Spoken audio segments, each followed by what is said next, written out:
LePage has just released their national home price update for the third quarter and predictions for the fourth quarter, and I am here to talk about it. Hi everyone, my name is Ben Robitaille. I am a realtor here at LePage In Touch Realty in Midland, Ontario. Before we get started today, if you don't mind hitting the thumbs up button, it really helps get the video out to more great people such as yourself. And if you want to stay in the loop, hit the subscribe button. It'll be worth it. Seriously, you'll love it.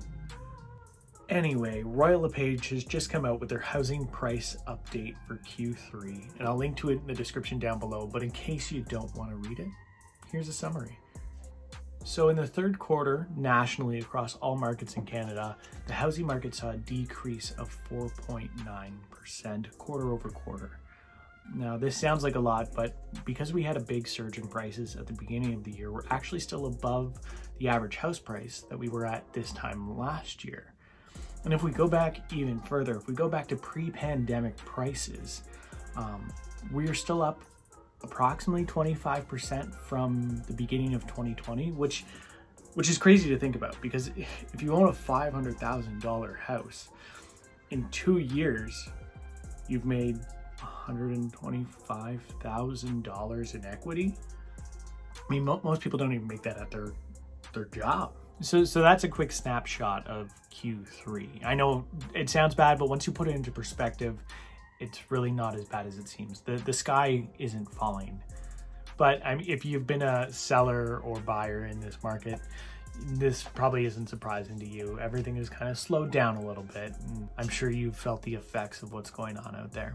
So moving on to the national housing price forecast, which is really just an interesting way to say this is us trying to predict the future with the information we have available. Anyway, it's one of very little change. We expect to see house prices nationally continue to go down a little bit, around the 0.5%. Depending on your specific market, GTA, I think they're looking closer to 3.5% decrease. But once again, don't hit the panic button yet. This is just the national average. You can break it down further into categories: single family, detached, condos. You know, it really depends on what specific fraction of the market you're looking at. These are just general trends. Another element which may play into the continued slight decrease in the housing market over the fourth quarter is the next interest rate announcement, which comes out on October 26th, I believe.